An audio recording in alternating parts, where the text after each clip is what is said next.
ইসমাইলের বাবাকে গুলি করে হত্যা মামলায় আনসারুল্লাহ সহ সন্ত্রাসীরা তাদের বিরুদ্ধে হত্যা মামলা হয় টেকনাফ মডেল থানায়। আমি যেটা করছি আমার নিরাপত্তার জন্য সেই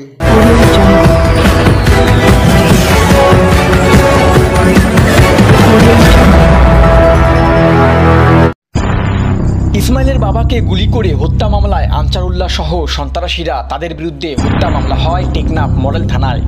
তদন্তকারী অফিসার এসআই আজহারুল ইসলাম মামলা হালকা করার জন্য বিবাদী কাছ থেকে মোটা অঙ্কের টাকা নিয়েছে বলে বাদী দাবি করেন। বাদী বলেন, এসআই আজহারুল ইসলাম বাদীর কাছে চার্জশিট দেওয়ার জন্য 5 লাখ টাকা দাবি করেন। বাদী বিকাশ ও হ্যান্ড ক্যাশ ৭৫,০০০ টাকা এসআই আজহারুল ইসলামকে প্রদান করেন। আরও 5 লাখ টাকা দাবি করলে বাদী টাকা দেওয়ার সমর্থন নাই জানালে এসআই আজহারুল ইসলাম বাদীকে মিথ্যা মামলায় ঢুকিয়ে দেওয়ার হুমকি প্রদান করেন বলে দাবি করেন বাদী ইসমাইল। আমি যেটা করছি আমার নিরাপত্তার জন্য সেই টেকনাফ থানায় আসা আমাদেরকে ডাকছে, ওদের সাথে ওইখানে আমাকে সারা ক্যাম্পে গিয়ে বসে জিডির কপিটা এদের হাতে দিয়েছিল। এটা ইদানিক আপনার 11 তারিখ 12 তারিখ। এমত অবস্থায় বাদী অসহায় ইসমাইল উক্ত এসআই আজহারুল মিথ্যা মামলার হুমকি থেকে বাঁচার জন্য ইসমাইলের বাবার মামলার সঠিকভাবে রিপোর্ট পাওয়ার জন্য ঊর্ধ্বতন কর্তৃপক্ষের আকর্ষণ করেন এবং খুনি আনসারুল্লাহ সহ সকল আসামিকে গ্রেপ্তারের দাবি জানান। আসসালামু আলাইকুম রহমতুল্লাহ বরকাতুহু। আমি মোহাম্মদ ইসমাইল, তো নয়াপাড়া রেজিস্টার্ড ক্যাম্প টেকনাফ অধীন, জেলা কক্সবাজার, বাংলাদেশ।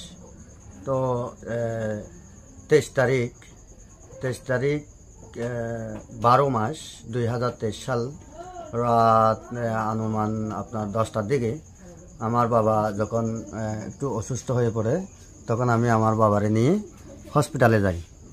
হসপিটালে যাওয়ার সময় আমার এক ভাই মানে তালতো ভাই, তারে কল দিই, আমার বাবার অসুস্থ, আমার বই লাগতেছে একটু আসো। তখন আমি আমার বাবারে তারে সহ আমার বাবারে নিয়ে হসপিটালে গেছি। হসপিটাল মানে আমাদের নয়াপাড়া ক্যাম্পের যে জিকে গণস্বাস্থ্য হসপিটাল আছে ওইখানে আসছি। ওইখানে আসার পর ডাক্তার বলছে কি, ঠিক আছে তোমার আব্বুরে আমরা একটা ট্রিটমেন্ট দিয়েছি, কাল সকালে টেকনাফ উপজেলা স্বাস্থ্য কমপ্লেক্সে নিয়ে যাইও। তখন রেফার ফর্ম সহ দিয়ে দিছি। আমরা তখন নিয়ে যাওয়ার পরে রাত তখন বাজে 10টা, প্রায় 25-30 মতো হয় অনুমান। তখন আমরা ঘরের একটুখানি দূরে, মানে ঘর থেকে 100 ফুট দূরে একটা সেখানে একটা জায়গা আছে, ওই জায়গায় গিয়ে পৌঁছি। তখন এই সন্ত্রাসীগণ আমাকে লক্ষ্য করে, তখন তারা একটু একদল একটা ঘর থেকে বেরিয়ে আসে, তাড়াতাড়ি দ্রুত বেরিয়ে আসে। তখন আমার বাবা আমার এক সাইডে, তারপরে ওই যে আমার যে তালতো ভাইটা ছিল ওনার নাম হচ্ছে মোহাম্মদ ইয়াসিন, উনি ছিল এক পাশে। তখন আমি একটা ডাক দিয়ে, বড় একটা ডাক দিয়ে, এরা কারা এরে বলে যখন ধমক দিয়ে যখন আমি বলছি, তখন তারা ফায়ার করে।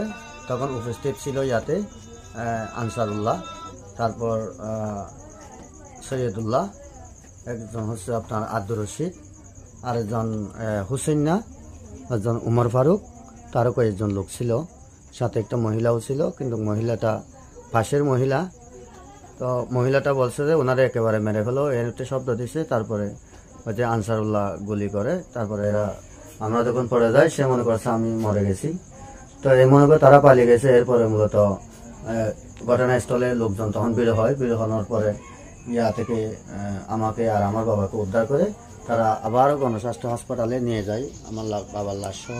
তখন গণস্বাস্থ্য কর্মকর্তা দিছে, আমার বাবার দ্রুত রেফার দিছে টেকনাফ কমপ্লেক্স উপজেলা কমপ্লেক্স হাসপাতালে। ওইখান থেকে আমার বাবাকে ডাক্তার কর্মরত চিকিৎসক মানে মৃত ঘোষণা করছে। এরপরে আমরা নিয়ে আসছি। নিয়ে আসার পরে নয়াপাড়া ক্যাম্পের যে এপিবিএন মানে পুলিশ প্রশাসনের যে টিম দল আছে, এরা টেকনাফ থানায় খবর দেয়। টেকনাফ থানা থেকে একটা টিম আসা প্রায় রাত 3টার দিকে, সেদিন রাত 3টার দিকে একটা দল আসে টেকনাফ থেকে। আসার পরে সবগুলা সুরাতা রিপোর্ট সবগুলা জিজ্ঞাসাবাদ করে। তারপর আমি তাদেরকে খুলি বললাম আমার বিষয়টা এরকম এই বিষয়, আগের কিছু শত্রুতা ছিল এগুলোও বলছিলাম।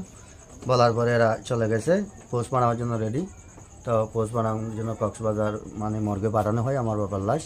তখন আমিও লাশ ছিলাম, আমি তখন হসপিটালে ভর্তি। আমার ওই যে আমার থালতো ভাই যেটা বলছিলাম ওনার বাবা আর পাশের কয়েকজন লোক 2024 সালে উনি আমাকে ফোন দিয়ে বলে আপনার মামলা চালানোর জন্য আপনার কাছে আমি টাকা দিতে হবে। তো আমি কেন টাকা দেবো, আমি প্রশ্ন উত্তর দেয়, আপনি যদি টাকা না দেন মামলাটা আমরা একটু উল্টোপাল্টা করে দেবো, ডাইলেট করে দেবো, যেহেতু আপনি সেফটিতে আছেন, মামলা শোনানোর যে খরচটা আছে এই খরচটা দেবে কে, তা আমাদের খরচ লাগবে। এই জন্য আমি মামলার আসামি 1 নম্বর 2 নম্বর আর 5 নম্বর আসামি বাদ দিতে চাই, আপনার কি মতামত? আমি বলছিলাম না, এরা তো মূল অপরাধী, তারা যদি সে ছাড় পায় তাহলে আমার বিচারটা, বাবার যেই হত্যার বিচারটা হবে কি? এই জন্য বলে উনি আমাকে রাগ করে আরও বলে কি, না তাহলে তুমি টাকা দাও, 5 লাখ টাকা দাও। তো আমি টাকা দিতে পারি নাই বলে সেই দিন থেকে আমার মোবাইলে আর কোনো ধরনের সে ফোন রিসিভ করে না, মেসেজ করলে মেসেজের কোনো রিপ্লাই দেয় না। তো আমি আর টেকনাফ আর কুতুব আলম যে দূরত্ব আছে এই দূরত্বের মধ্যে এইভাবেই চলে আসি। এভাবে করতে করতে গত আপনার 28 জুলাই 2024 সালের রাত 10টার দিকে ওই যে ছেলেটা আমার কে মদত করছে, আমার তালতো ভাই বলে, যার বাবা সহ ওনারের বাসা থেকে নাকি বের করে নিয়ে একটা ওয়ারিং আছে, ওনার মারামারি ছোটো একটা মামলা, এটা নিয়ে ওয়ারিং আছে বলে করছে। তখন ওইটা নিয়ে বলছে কি, ঠিক আছে তোমার ছেলেকে একটু দাও, একটা ওয়ারিং আছে, এটা কালকে চলে আসতে পারবে, এরকম বইলা ওনারে নিয়ে এই 28 তারিখ থেকে মারধর করতে করতে প্রায় 1 তারিখে ওনারে আমার নাম বলায়। তারপরে ওই আসামি 1 নম্বর 2 নম্বর যেই 15 লাখ টাকা দিয়ে যেই কন্ট্যাক্ট করছে আমার মামলার যে আইয়ু এজাহারুল ইসলাম, ওনার সাথে ওনার মোবাইলে হোয়াটসঅ্যাপে নাকি ফোন করে মানে